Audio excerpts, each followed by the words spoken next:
Hey everyone, Gill Gross here, and it is time for another mailbag where I answer your hot takes, your observations, your questions, and ultimately your comments about tennis or anything else. I posted on the YouTube community tab over 24 hours ago and got a good, diverse set of questions to get into as the Australian Open approaches. Monday Match Analysis this week is going to be on the United Cup and Brisbane. And Australian Open Draw Preview is going to drop, I believe, Friday next week. And then I'm not sure if there's going to be a mailbag or not, because first Monday of a major is always mailbag. So I might try to do something else next week. Also, last bit of housekeeping, Breakpoint show with me and Gruskin, it's going to be back very, very soon. We actually got the episodes early from Netflix, so we're going to be right on top of the release. As soon as the docuseries Season 2 is released on Netflix, Gruskin and I are going to start dropping our reaction and analysis episodes. Very exciting. With that, let us get into this mailbag. First question from Max. What are your thoughts on Alex De Minaur's 2024 season? I know Djokovic was injured, but De Minaur has sharpened his game quite a bit and is about to make the top 10. Well, this question/comment is prophetic, as late last night, De Minaur defeats Alexander Zverev at the United Cup 3-set match, and he will indeed make his top 10 debut next week. So, huge accomplishment. Major congratulations to Alex De Minaur, who has talked a lot about the doubters and how people didn't really believe that he would be capable of doing this. And I think, it's become a meme, and I've certainly had my fair share of poking fun at a lot of the people who have, across all, not just tennis, across all sports, who seem to be hyper fixated on the doubters. And half the time it's like, you were like the number one seed and you're saying like, nobody believed in us. The whole world was against us. And I mean, even Coco Gauff is an example. Yes, she had some doubters, but it's like most people were really, really high on her career and were very certain she was going to win a major. Anyway, De Minaur, all this to say, De Minaur is one of these legitimate, I think, underdog stories as far as how, him getting into the top 10, even though as, I think if you reverse to like 2019 and 2018, I think most people were pretty high on his prospects long-term. But I have very little doubt that De Minaur has heard a lot of noise around him, a lot of negative noise around him about what the ceilings and the limitations are to his game. And I'm willing to raise my hand and say, like, if he finishes this year top 10, I will be in the group of people that he has completely proven wrong, which is cool to see. Like, I love that. And he's kind of got the double whammy of things in tennis that create doubt. Two things that will create more doubt than anything else in tennis: if you are undersized, and if your technique is funky. If you have one or the other, you're going to have some coaches, you're going to have some onlookers saying, you're too small, or you're going to have to change that. You're going to have to change that technique. You're never going to be at that level with that technique. And De Minaur has, I think, both of those things. And he's gotten into the top 10, at least for now. So it's no wonder that there's been a lot of doubt. It's cool to see somebody like him who's clearly worked so incredibly hard to improve his game along the fine margins. Nothing comes easy for him. He's really done it the hard way, and he's extremely deserving of it. So that's all cool to see. As for your question, it's a very open-ended question. What are your thoughts on Alex De Minaur's 2024 season? If you're asking me, like, what have I seen from him that has maybe been different or eye-opening in these three matches where he's beaten three top 10 players? Started the year with a loss to Cameron Norrie. Then he beat Fritz, Djokovic, and Zverev. And, there's no way, I can look right now, there's no way he's ever beaten three top 10 players in a row in his career. I'm having a quick look right now. Yeah, it's never happened. He beat 2 in Canada, and twice last year he did it in back-to-back matches. Last year he had by far his best ever season against top 10 players, and he's immediately built on that to start 2024. So there's only one thing I see in his game that's completely new, completely different. I had never really seen it before, and that's how often he's gone to his backhand slice, which I think is a shot that makes a ton of sense for De Minaur's game. I think it's a great fit for the things he tries to do on the tennis court. I mean, for one, the backhand slice is a point extender. It's very hard to be offensive off of a decent backhand slice. If it's hit effectively, you can't really attack it. And that's always a positive for De Minaur. Yes, you never want to be attacked no matter what kind of shot you're hitting, even if you're hitting a drive. But the backhand slice in particular forces opponents to, generate pace from a low contact point. And against such a good mover like De Minaur is, I think that it's almost a golden ticket for Demon to remain unattackable. And that's a positive for a guy who generally has a shot tolerance advantage and a consistency advantage and an endurance advantage. So it's something that, can make things physical for him. It's also something that can drag his opponents out of position, which is something that De Minaur necessitates. Like, it is completely necessary for De Minaur to create offense and to find finishes. He needs to drag his opponents out of position in order to do those things, because he does not have that linear straight line power to be able to hit through the court when his opponents are in position to defend. But he's so good.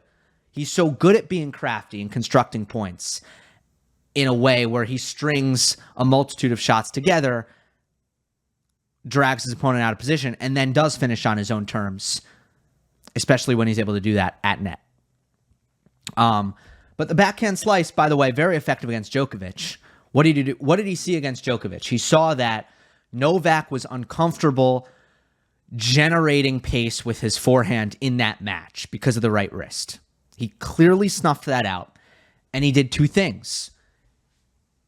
He hit a lot of backhand slice, a lot down the line of Djokovic's forehand. A lot of that created, he generated a lot of errors off of that. And he mixed it up even with, and he doesn't have a heavy topspin backhand, but he even hit, slow, higher, loopier balls to Djokovic's forehand. So he mixed it up, but the common thread is, I'm going to make him generate on this forehand because he clearly doesn't, he can't do that right now. He saw that, he found the weakness, and he attacked it pretty ferociously, which is also in line with what I think De Minaur has been doing so well. He's just such a good match player. He makes mid-match adjustments. He figures out what's working, what's not working. He's extremely tactically focused, and he has options, right? Because you can be the smartest player in the world, but if you don't have multiple ways of playing, if you don't have options, it doesn't do you any good. And I think probably one of the lazier things you can think about De Minaur is that he just grinds and that he just keeps it in and tries to wear his opponents down. But no, he can do that, which is great, but he can also certainly take matters into his own hands and be more proactive offensively at times. So, and I think he does a great job of figuring out what is required on a match-to-match, matchup-by-matchup basis, and then doing those things. And then lastly, I guess, what are my thoughts on his season overall? I'm kind of 2 schools of thought here. I'm a little bit torn. Do you want the positive spin or the negative spin first? Let's start with the positive spin. Part of me is thinking, what's really the difference between De Minaur and, let's say, David Ferrer? Dogged work ethics, on the court, athletically, they're on par. They're both just extremely gifted athletically. And in, their fitness is tremendous. And they have the consistency to back that up. You could say Ferrer's offense was more predicated around using his forehand. And I would say, yes, Ferrer's forehand is definitely a better offensive tool from the baseline than De Minaur's forehand is, even now. Ferrer's is better. But De Minaur is more creative, better in the forecourt, has more options in his point construction to create offense. So he's craftier, De Minaur. I don't know that it's accurate to say that De Minaur has less offensive capability than Ferrer.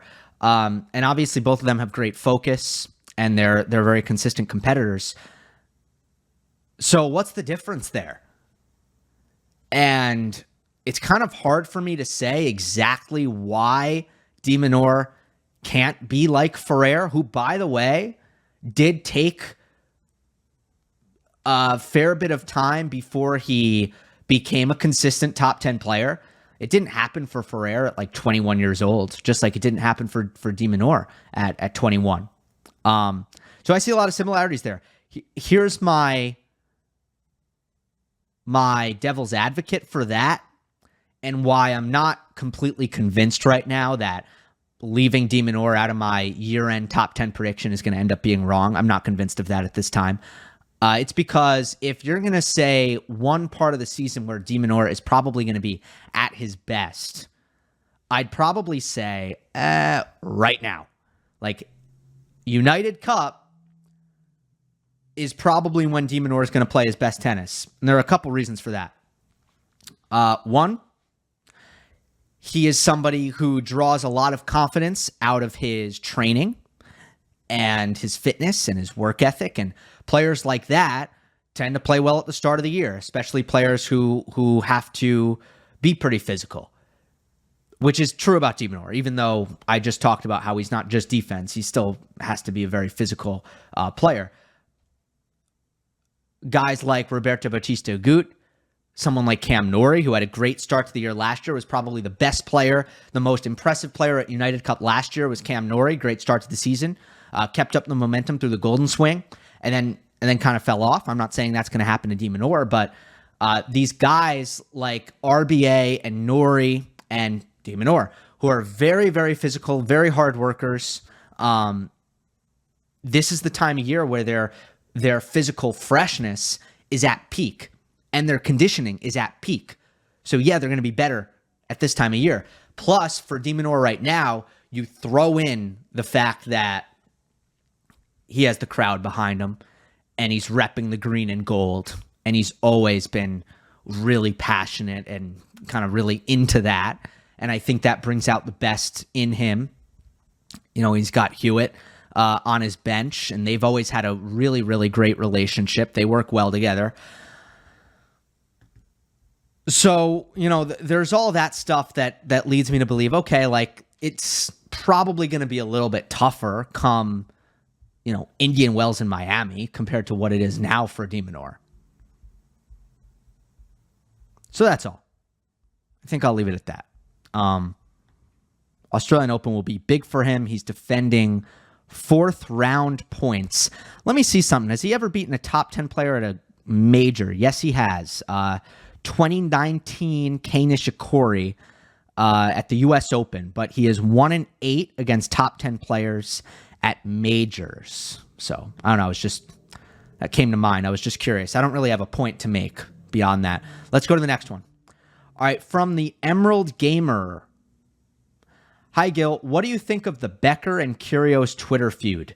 Do you think if players like Sampras, Courier, Agassi, and Becker played in today's day and age that they would get, quote, eaten alive, as Nick put it? Love your content. I'm a little late to this controversy, aren't I? Here's the thing about this. Nick, these two things are true at the same time. Nick is correct, and he's also wrong It's also a very, very stupid argument that doesn't mean anything. Sampras, Courier, Agassi, they're 90s, so I don't know if eaten alive might be a little bit extreme, but I don't know if you go back like 10 years previous, like if you get to the wood racket era, then yes, they would get eaten alive, completely eaten alive. And by the way, on most surfaces, even now, they would get eaten alive. Or at least they would lose. They wouldn't be top players. So Nick is right about that. Who the hell cares, though? Like, what does that mean? It means nothing. It takes nothing away from them, who they are as champions, what they did for the sport, what they did at the time in the context that they played tennis. It's like, it's literally, this is how stupid this whole thing is. It's like saying Thomas Edison invented the light bulb. Nah. We have LEDs now. They're more energy efficient. They're brighter. Hell with Thomas Edison. What did that guy do? That guy's lights stink. That guy's lights stink compared to the lights we have now. I have 2 lights right now shining on my face so that my lighting is good. Let's see Thomas Edison do that. Thomas Edison's light bulb would get eaten alive by the lights I have in my apartment. That's how dumb this is. That's how he sounds. Okay. Next one is from Tal Hafaruki. Quite stunning that Nadal has not lost his movement after suffering such a serious injury and being out for a year at the age of 37. He looks slim, fit, and ready to go. I thought he would need to bump up his first serve big time and beef up his backhand because he would lose half a step at the very least. However, after seeing evidence that points to the contrary, what are your thoughts on what Rafa needs to improve to compete at the highest level after this injury return? His second serve looks to be quicker, and he seems to be playing with more aggression and intent. His backhand has, of course, been underrated, but it is looking like a very dangerous weapon now, especially when he hits it cross-court. Okay, I think this comment was before his loss to Jordan Thompson. It was after his win over Dominic Thiem and Jason Kubler. So the loss to Thompson is going to just really help me answer this question. So what did we learn in that match? What did we see in that match? Going into the Australian Open, the concern is physicality in best of 5. He didn't quite hold up against Thompson. He lost a step in that match. He looked fatigued at times, and he started to deal with some pain in the body, which I think, by the way, is not going to end up being anything super serious, just based on 2 things. One, Rafa said, yeah, it's in the same spot. Yeah, that's a little bit scary, but it feels completely different. When Nadal had the thing against Mackie McDonald in Australia, he knew right away that something serious had happened because it was a ligament tendon. Is there a difference between a ligament and a tendon, or is that the same thing? I need the doctors to answer the call on that one. But it was that in his abductor versus here. He felt it was the same spot, but it felt completely different.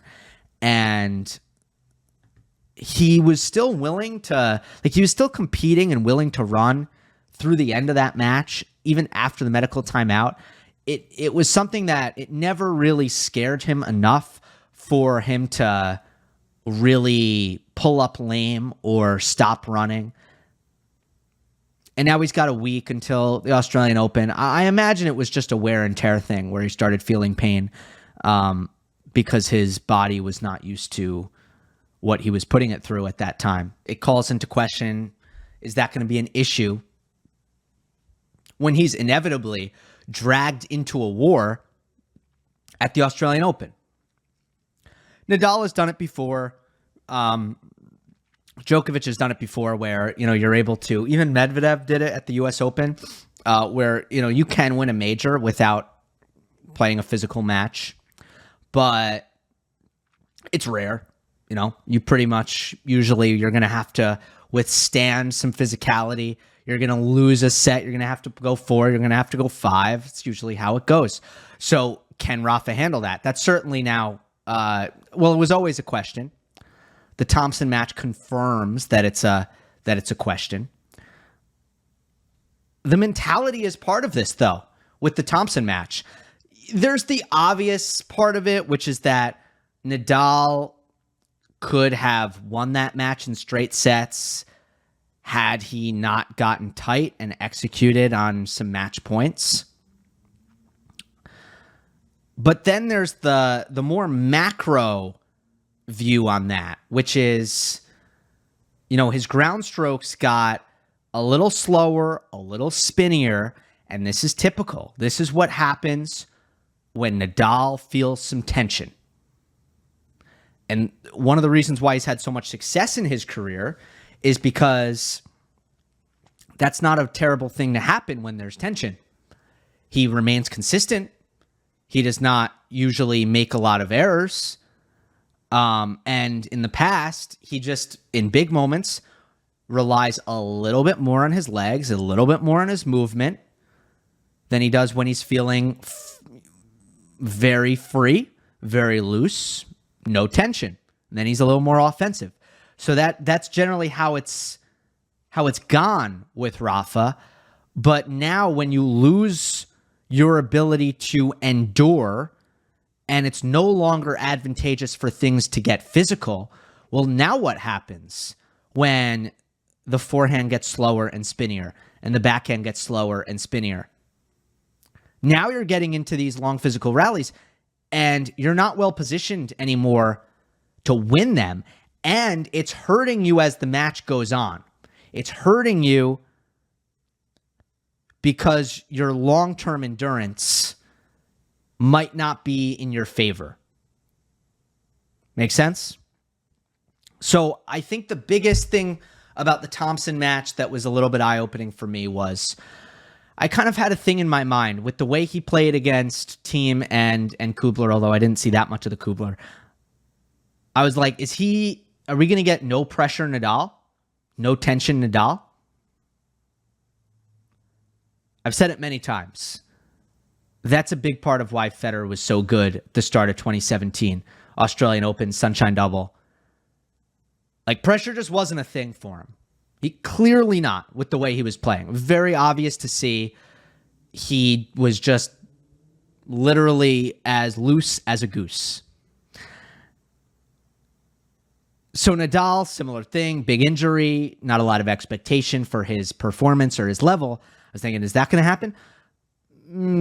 Probably not now, right? It seems like we got our answer, which is that this isn't going to be just like a completely carefree and tension-free Nadal at the start of 2024.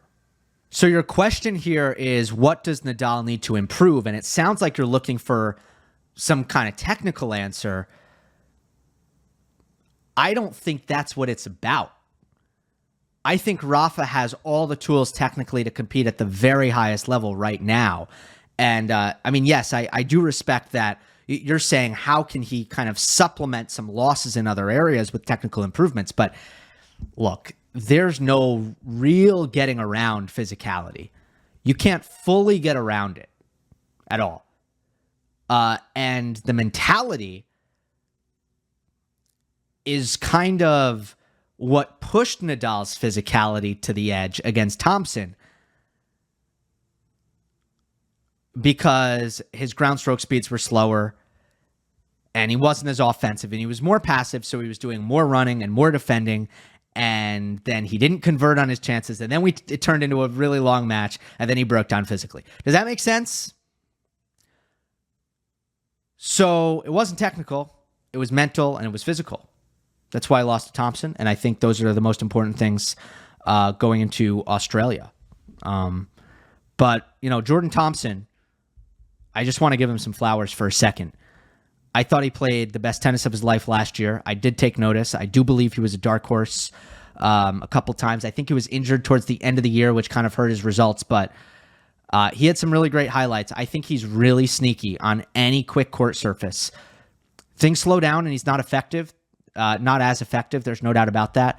But he's really sneaky on any quick surface. And mentally, he's a little inconsistent, and that's another knock on him.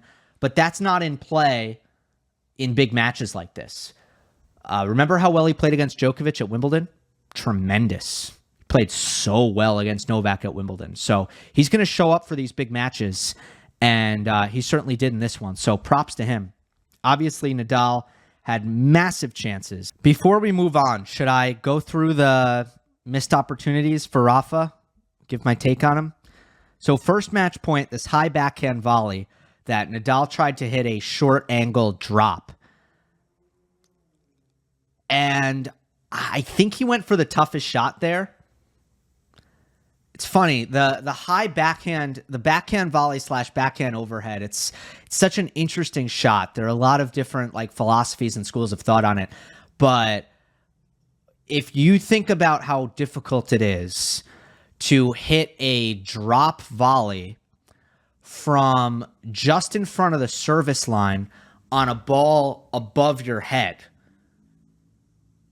the further away you are from the net, the harder it is to hit the drop volley. And I think it's tough from up high.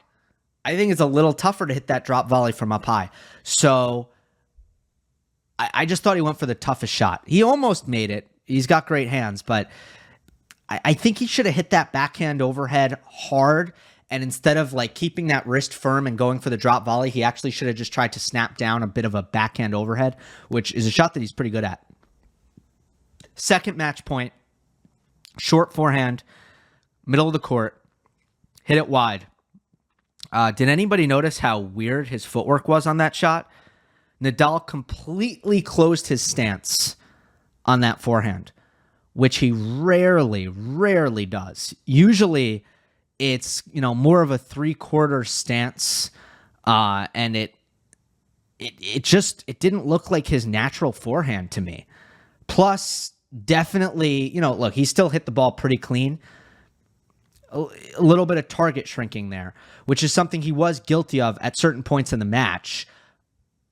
Because the ball wasn't coming off his racket as hard and as big as it was in the previous matches, but I think he was still like trying to maintain control and offense. There were definitely points where I thought he was shrinking his own targets, and he definitely did that on that second match point. It's a shocker for him to miss. Third match point was a pattern that worked really well throughout the match for Thompson, which was a counterattack forehand down the line that came off of a Nadal forehand inside out. Thompson did a great job hitting his forehand down the line often. Whenever Rafa hits his forehand inside out, he's almost never really going to fully recover to the middle. He's always going to cheat over to his left and kind of look for that runaround forehand on the next ball after hitting his forehand inside out. So he's going to look for another, essentially. Thompson did such an awesome job quickly and early in rallies before it was too late, just immediately hitting that forehand down the line to get Nadal, to kind of catch Nadal cheating in the backhand corner and to not allow him to get into that runaround forehand pattern. So great job by Thompson on that third match point. 6-all, Nadal had a forehand volley that he really didn't do anything with. And Thompson strung a bunch of really good passing shots together after that and actually ended up at net himself after tracking down a drop volley. And then, he finished really nice finish there, lob off of the drop volley, and then Nadal backhand overhead. That one he did hit hard, and then Thompson was there for the volley that he put away. That first forehand volley from Nadal, don't let the next 3-4 shots fool you, because the next 3-4 shots were pretty good by both players and great by Thompson. That first volley from Nadal was poor, and Rafa should have done better there and gone up 7-6. Okay, let's go to the next one. From Michael, is Zverev's and Tsitsipas's window for winning a slam closing soon? So the word window is interesting, right? It implies like that there's a sliver of time and that's your opportunity and you can't miss it. Like there's a start and an end. And I think that there hasn't been, broadly speaking, like a big window in terms of external opportunity. And what I mean by external opportunity is some of the greats or some of the players who are better than Zverev and Tsitsipas, for whatever reason, can't compete. And there have been a couple of events where that has happened. Okay, so like US Open 2020 was an opportunity. Nadal wasn't there. Djokovic had the freak DQ. US Open 2022 was kind of an opportunity. You had a slamless, younger Alcaraz, and you had no Djokovic because of the COVID policy, the vaccine policy, I should say. And you had Nadal not playing at a high level, dealing with an ab injury, not serving well at all. So that was an opportunity. I would say US Open 2021 in some ways was an opportunity too. Zverev in that one, he kind of had a chance there because he pushed Djokovic to a fifth set. He was dealing with a slightly weakened version of Djokovic because of the pressure he was dealing with. And if he wins that match, he has a shot at Medvedev to try to win the US Open. So in 2020, Zverev served for the US Open title. Tsitsipas has been in multiple major finals. I don't think that it's going to get any easier on the outside in the next few years. And that includes when Djokovic is finally kind of done at the top and declines a little bit. That includes then, because by the time Djokovic declines, you guys know how I feel about Sinner, Alcaraz, and Rune. I feel that all three of them are going to be, first of all, are already great players. But I think when they are fully realized and fully formed, they're going to be extraordinarily tough to beat for a Zverev and a Tsitsipas. So I don't think, in some ways, I'd say the window is closed if they don't get better. If they don't get better, I think the window is closed. But the reason I wouldn't say the window is closing soon or is closed is because they are still not old. They are still both mid-20s, and they're also pretty close. So they're not that far away, and they're mid-20s.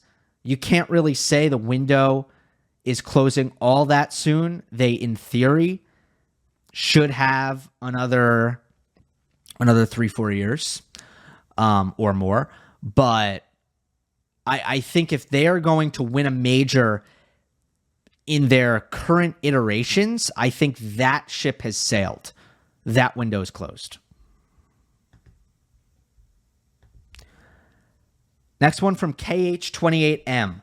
Do you think not playing any events before the Australian Open is a good decision? I think Medvedev, Alcaraz, and Sinner are the top players doing that this year. Yeah, I kind of said this in an earlier mailbag, but every player is complaining that the offseason is too short. I can't figure out why there's only a handful of players who are willing to do anything about that and act on it. And for those who do, I applaud them. From Garage Man, hey Gill, picks for a new most talented guy outside the top 30. I was going to offer Safulin, but it looks like he will be ineligible for the title. He will soon be ineligible for the title. Yeah, that's true. So I think the obvious pick here would be Jack Draper. You guys know, based on my top 10 prediction, that Draper is a big consideration for me, and the health is the final missing piece of the puzzle. I think if he has a healthy year, he's going to be a borderline top 10 player. It's just my prediction. So Draper's kind of the guy, but I also think that's sort of cheating, not really in the spirit of most talented guy outside the top 30. I think most talented guy outside the top 30 should be somebody who in some way slightly frustrates me. Someone who I think could be better and isn't. And for that, I don't want to say anyone like really young, either, because that doesn't make any sense to me for this, right? Like it would be so easy for me to say Fils, who's 36 in the world, right? But he's 19, he's about to be there, whatever. A guy who I think should be better,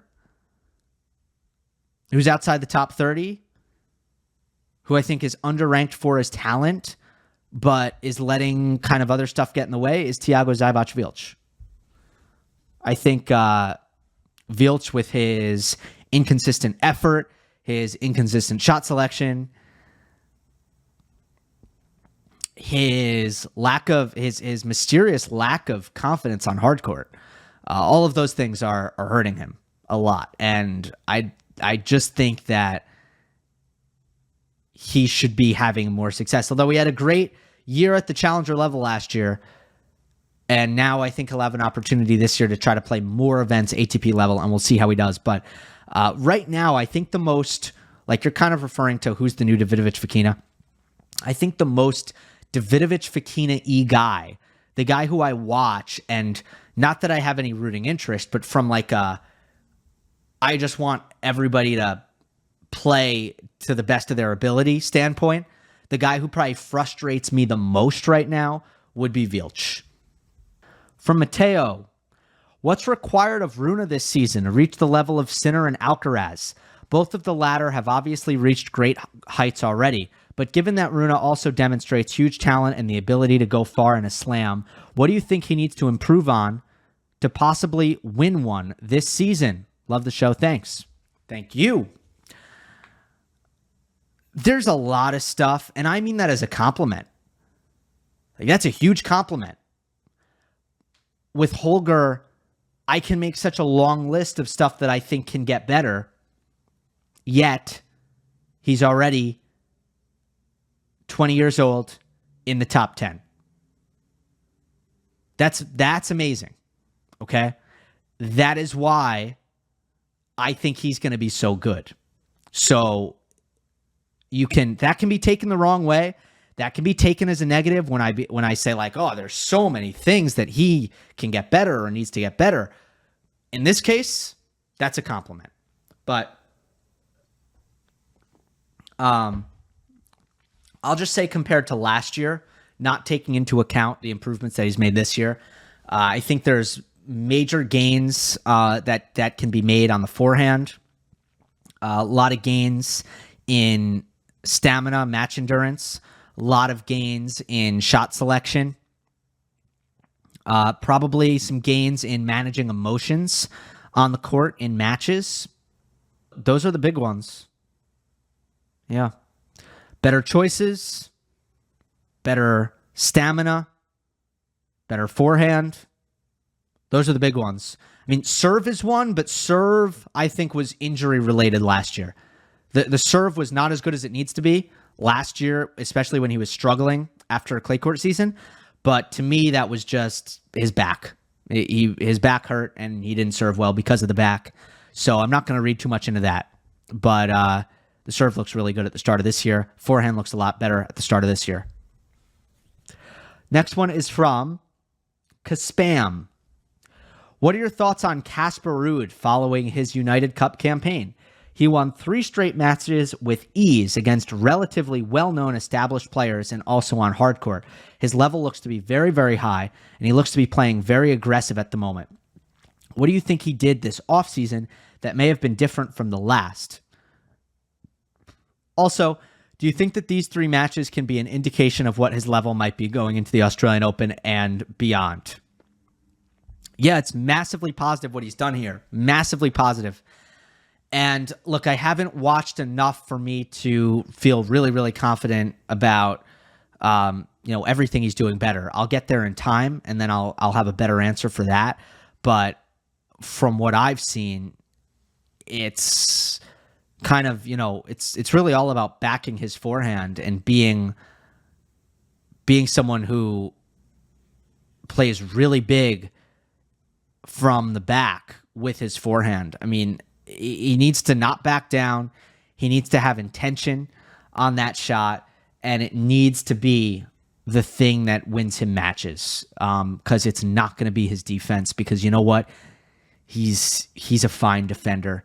I mean, it's not even that good, his defense, especially his backhand defense. It's not that good. He doesn't turn points around that well on his backhand.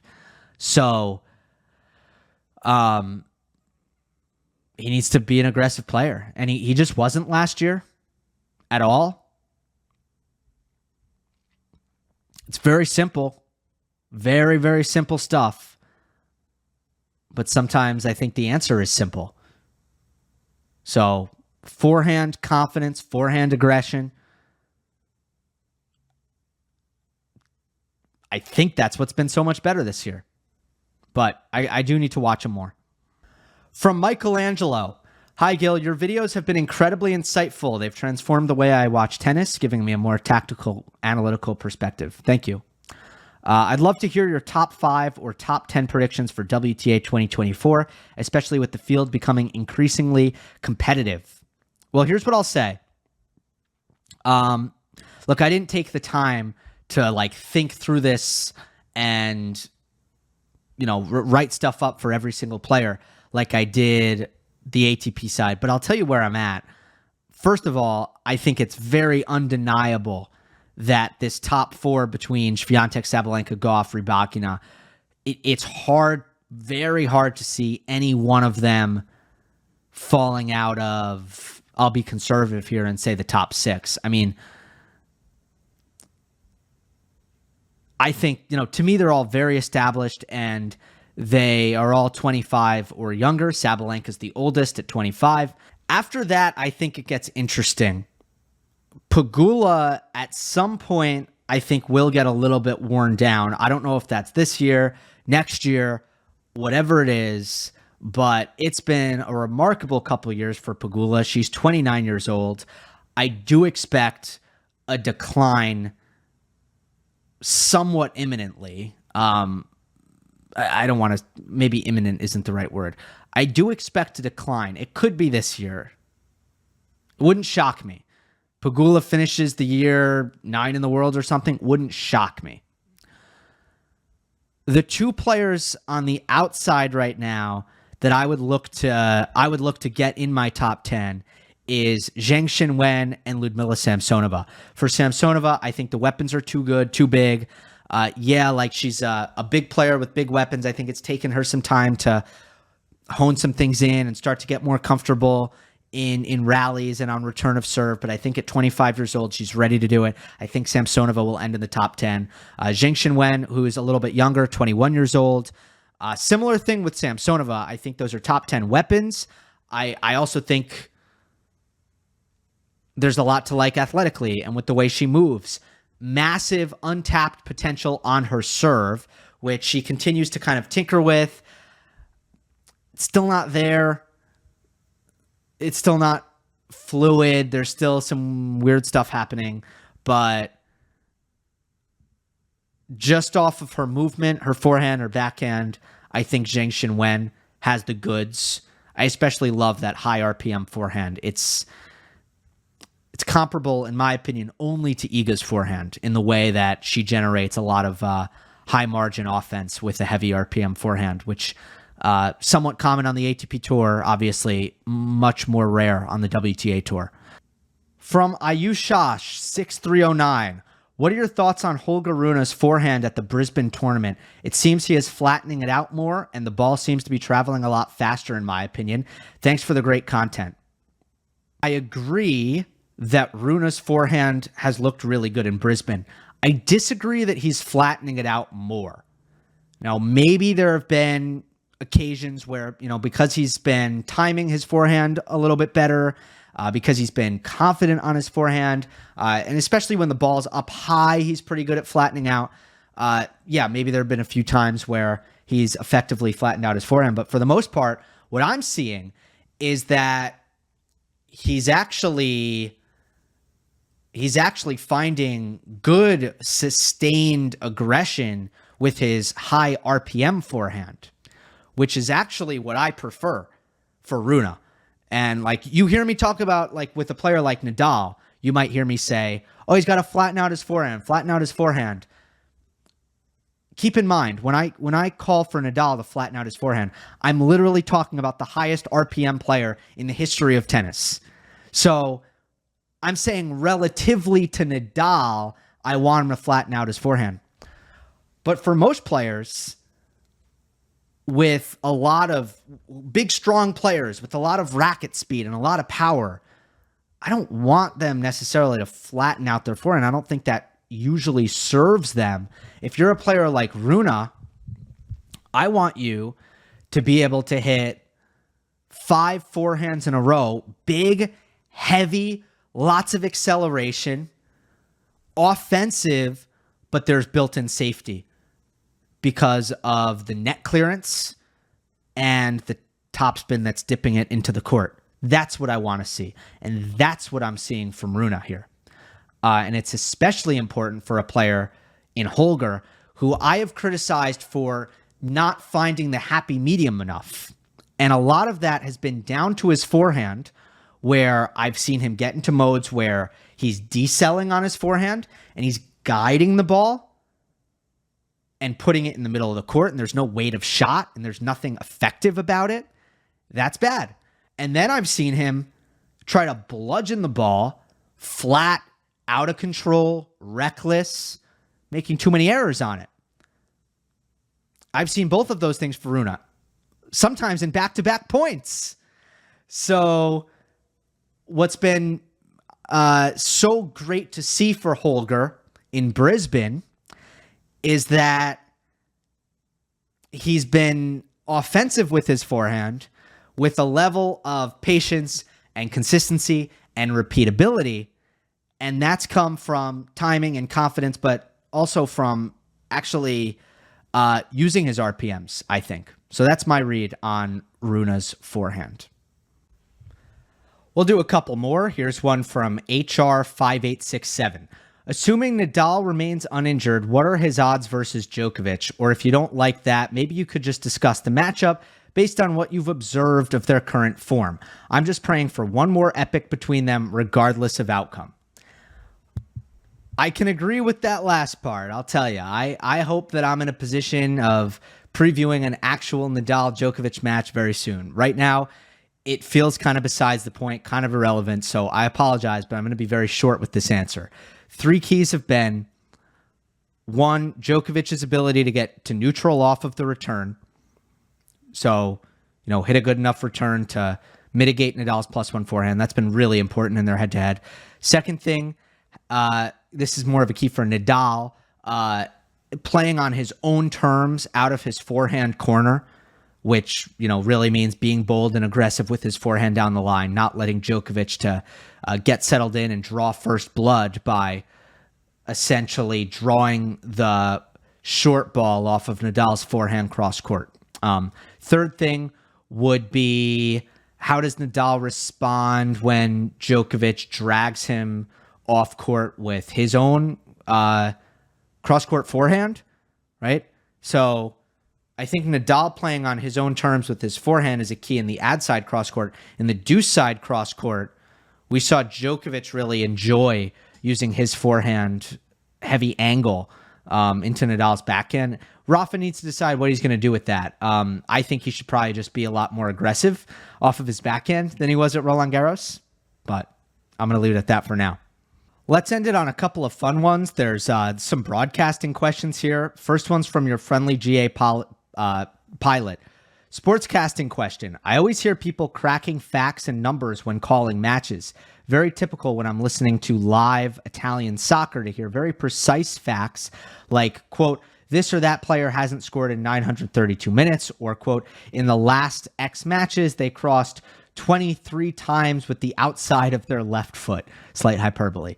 I know you know a lot about tennis, but when you call matches, do you prepare on these kinds of interesting/relevant facts and bring notes? Sorry, I've always wondered.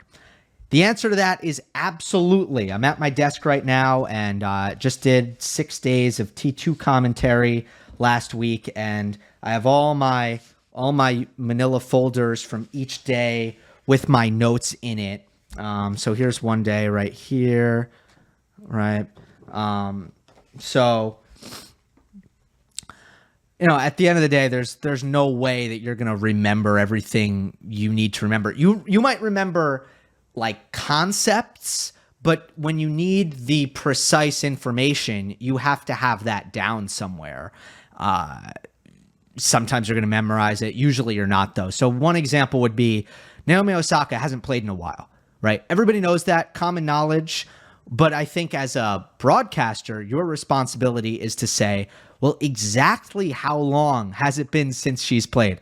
So I can see I have the Osaka Pliskova match here in my notes, and it's been 15 months, and her win over Korpach was her first win in a completed match since August 2nd, 2022 in San Jose, which is basically a year and a half.